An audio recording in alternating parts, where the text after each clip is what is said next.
Oi, pessoal, bom dia a todos. A nossa aula de hoje é sobre ancilostomise e tricomonese. Aliás, tricuríase, que são duas espécies de nematódeos, ou seja, dois vermes que causam infecção intestinal.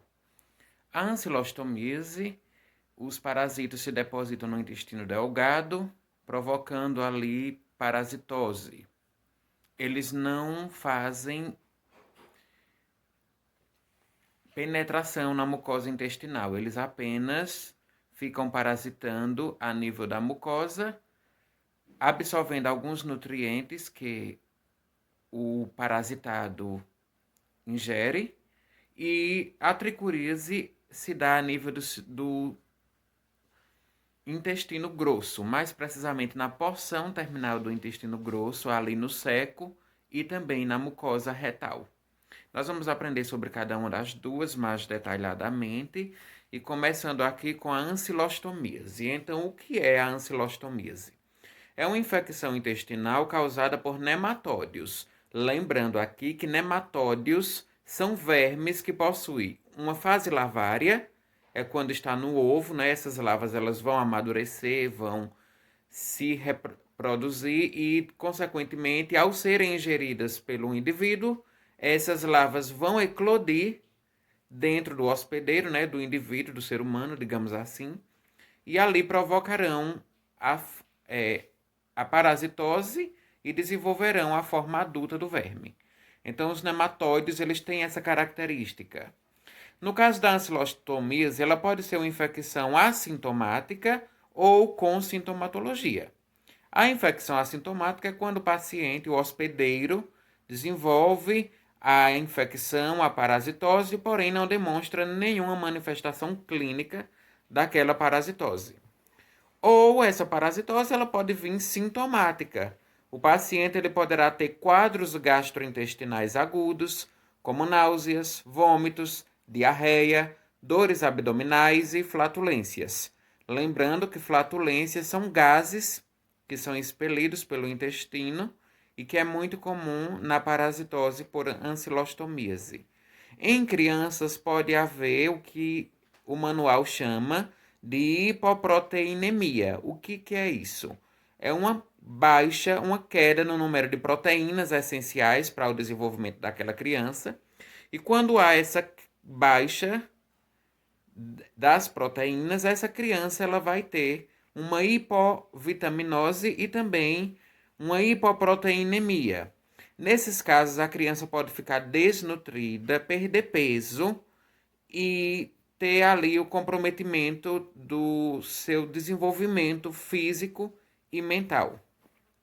Por isso que o manual traz o conceito de retardo no desenvolvimento e anemia ferropriva nessas crianças com intenso parasitismo por ancilostomíase, porque elas vão perder ferro devido à sucção das hemácias e da hemoglobulina presente nas hemácias, a hemoglobina, e do ferro consequente que vem também junto com a hemácia. Então, quando o verme ele suga esses componentes, hemácias, hemoglobinas, ferro, a criança fica anêmica e também poderá desenvolver retardo no seu desenvolvimento.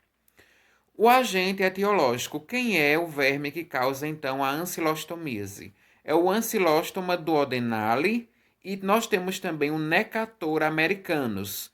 Essas são duas espécies de ancilóstomos que no Brasil promovem infecção e parasitose, principalmente em crianças. E o reservatório é o homem, porque não há nenhum vetor ou nenhum reservatório animal aparente envolvido na transmissão da ancilostomíase. Aqui nós vemos uma imagem que mostra mais detalhadamente o parasito, certo? Aqui nós temos a cavidade oral do parasito, como se fosse uma boca mesmo, por onde ele vai sugar os nutrientes do parasitado.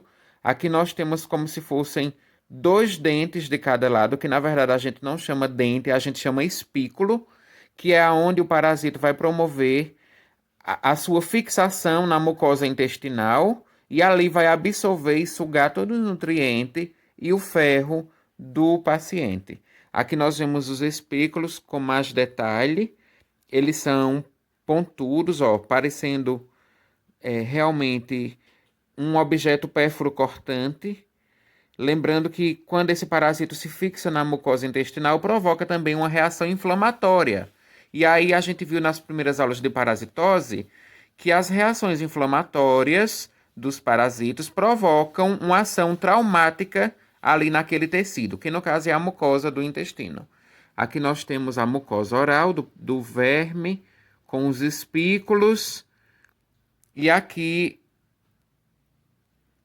a pontinha do espículo, onde ele vai promover a fixação na mucosa intestinal.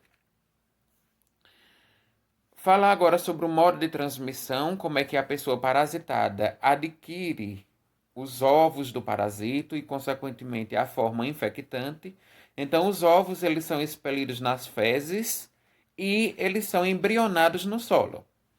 Os ovos que são expelidos nas fezes, em contato com condições adequadas de temperatura, umidade, tudo aquilo que faz parte do meio ambiente que vão ajudar e contribuir a larva a amadurecer dentro do ovo. Então, nas condições de umidade e temperatura, essa larva ela passa por 3 mudas de evolução, ou seja, de maturação. É a larva 1, larva 2 e larva 3, que a gente chama L1, L2 e L3. A larva 3 ela é infectante. Então, depois de 7 a 10 dias, essas larvas estarão maduras o suficiente para infectar um hospedeiro. E quando essa larva chega ao estágio de L3, ela eclode, ela quebra o ovo, sai de dentro do ovo e tem uma forma ali de vida livre fora do ovo.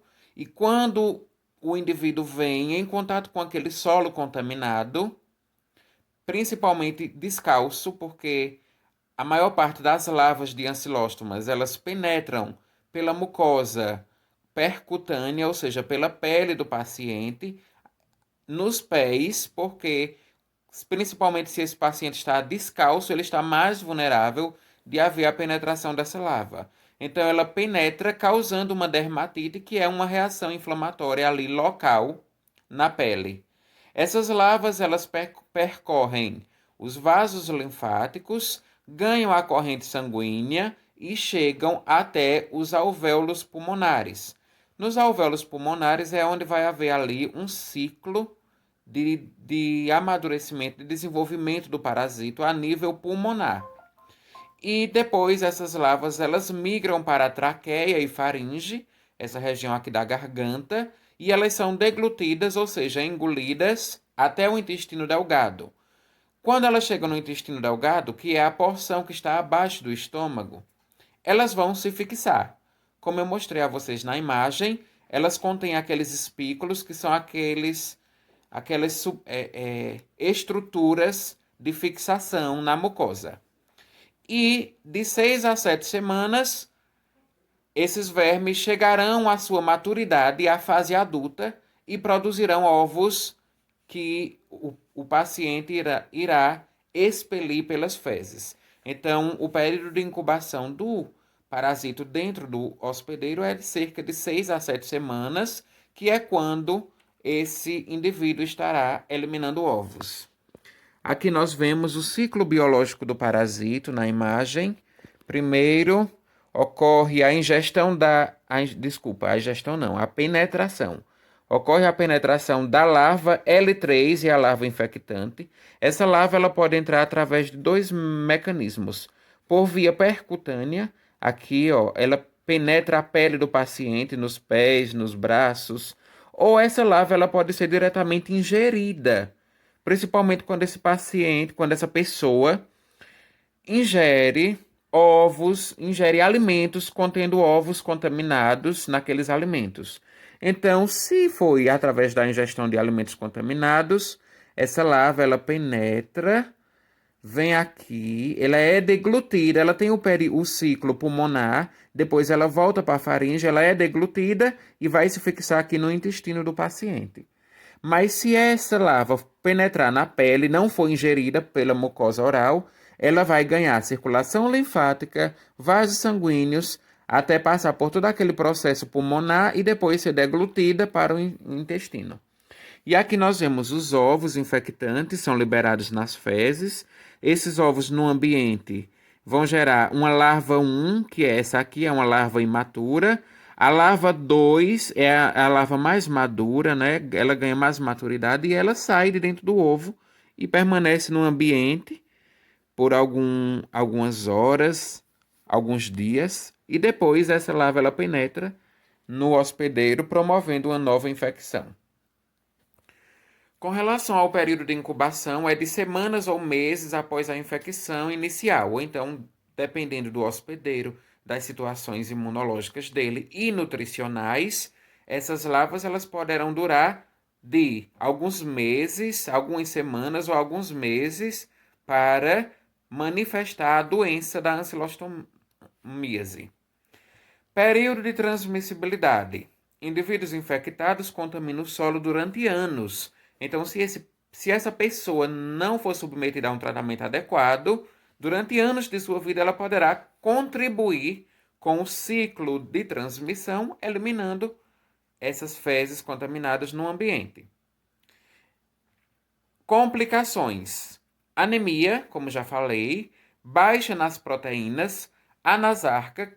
Anasarca é um grau muito severo de desnutrição, muito visto principalmente em crianças, onde esse grau de desnutrição vai comprometer principalmente o desenvolvimento físico e intelectual dessa criança. Poderá haver também como complicação hemoptise, que é vômitos com sangue, principalmente devido à ação desse parasito, dessa larva, no sistema pulmonar, que ela precisa passar pelo sistema pulmonar para poder amadurecer. Então, isso pode causar como complicação vômitos com sangue e também pneumonia. O diagnóstico ele é clínico, ou seja, evidenciado por meio de sinais e sintomas que o médico vai fazer ali o diagnóstico clínico, mas o diagnóstico definitivo ele é feito por meio do exame parasitológico de fezes. O exame parasitológico de fezes é aquele exame onde é coletada uma amostra de 1 ou 2 gramas de fezes e é enviada ao laboratório para ser analisado na microscopia, e a presença dos ovos do ancilóstomo nas fezes já define o diagnóstico da ancilostomíase. O tratamento é feito com mebendazol, é a primeira escolha. O primeiro antihelmíntico medicamentoso que trata a criança. O mebendazol deve ser tomado por 3 dias, no intervalo de 12 horas, entre um comprimido e o outro, ou se for solução oral, entre uma tomada e a outra. E nós temos também como segunda opção o albendazol de 40 miligramas, aliás, de 400 miligramas, onde ele pode ser ingerido em dose única. E nós temos pamoato de pirantel.